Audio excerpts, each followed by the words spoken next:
हजारीबाग की चाक में एक बार फिर से अपराधियों का आतंक देखने को मिला है, जहां एक पेट्रोल पंप कर्मी को अपराधियों ने गोली मार दी, साथ ही कैश लूट कर भी फरार हो गए। घटना को लेकर बताया जा रहा है कि दो बाइक सवार अपराधियों ने लूट की इस घटना को अंजाम दिया है। लूट की घटना को अंजाम देने के बाद सिजुआ जंगल की ओर अपराधी फरार हो गए। गोली लगने से पंप कर्मी की मौत हो गई है। मृतक की पहचान पेट्रोल पंप मैनेजर के पद पर काम करने वाले शंकर रविदास के रूप में की गई है।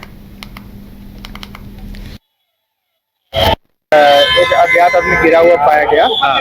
जो हमारी गश्ती दल ने उसने उसको देखा तो उनको चोट लगा, तो उनकी सांसें चल रही थी, तो उनको यहाँ पे फिर एम्बुलेंस लाया गया। जब निरीक्षण किया गया तो बोला उनको उनकी गोली लगी है उनके पीठ पे। कितना पैसा था उसके पास? ये सब कुछ नहीं पता है, ये सभी पता करने के बाद ही बता पाएंगे। क्या चल रही है? हाँ, तो कितने बजे ये घटना है? ये लगभग अभी से 1-1.5 घंटा पहले की घटना है। एग्जैक्ट टाइम नहीं बता पाएंगे क्योंकि वो सुनसान रास्ता था। पेट्रोलिंग टीम जब गई थी तो वहाँ पे बाइक और ये गिरे हुए हालत में पाए गए। मौके पर ही मृत्यु हुई कि हॉस्पिटल लाने के बाद इलाज? उस समय सांस चल रही थी, जब तो लोडिंग किया गया उसी क्रम में मृत्यु हुई। अभी तक की क्या कुछ हुआ है? अभी जस्ट हमें पता चला है कि गोली लगने से मृत्यु हुई है। अब आगे कार्रवाई करेंगे। एक अज्ञात आदमी गिरा हुआ पाया। अधिक जानकारी के साथ हमारे हजारीबाग संवाददाता शशांक भी जुड़ गए हैं फोन लाइन पर। उनका रुख करते हैं।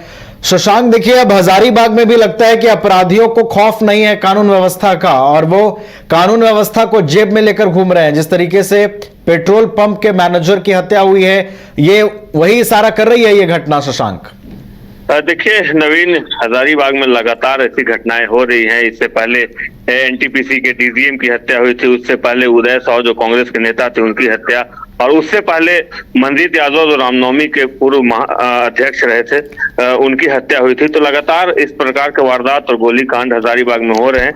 कहीं न कहीं कानून व्यवस्था पर सवाल उठ रहे हैं। और आज की घटना इचाक थाना क्षेत्र की है, जहां पर सल्फरनी एक जगह है, वहां के एक पेट्रोल पंप के मैनेजर जिनका नाम शंकर रविदास है, जो मूल रूप से इचाक थाना क्षेत्र के कुटुम्बसूत्री गांव के रहने वाले थे, और इधर 2-3 दिनों से बैंक बंद था। तो जो बताया जा रहा है, जो जानकारी हमें हाथ लगी है, हालांकि पुलिस अभी इसमें कुछ बोलने से बच रही है, उसमें यह बताया जा रहा है कि 2-3 दिनों का कलेक्शन जो था, जो बैंक में जमा नहीं हुआ था, वो सारा कलेक्शन लेकर वो बैंक जा रहे थे जमा करने।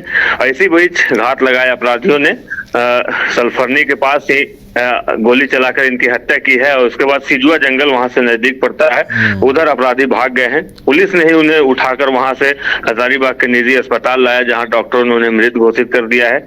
अभी उनका पोस्टमार्टम की प्रक्रिया चल रही है। हालांकि इससे लोग काफी आक्रोशित हैं, और लोगों ने तो यहाँ तक कहा है कि हजारीबाग में अब कानून व्यवस्था का डर अपराधियों को नहीं रह गया है।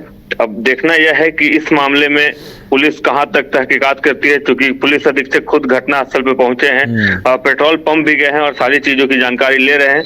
अब देखना यह होगा कि इस मामले का उद्भेदन पुलिस कब तक करती है। नवीन, चलिए, तो हजारीबाग में एक बार फिर से कानून व्यवस्था पर इस घटना ने सवाल खड़े कर दिए हैं, और पुलिस प्रशासन के लिए अब एक चुनौती है कि जो लोगों में आक्रोश है कानून व्यवस्था पर, जो लगातार सवाल खड़े हो रहे हैं, आखिर वो सवाल कब तक सवाल बने रहेंगे। पुलिस इस पूरे मामले में कहां तक तहकीकात करती है, इस पर भी देखना होगा। नजरें हमारी बनी रहेंगी। बहुत बहुत धन्यवाद शशांक, आपका हमारे साथ जुड़ने के लिए, पूरी जानकारी के लिए।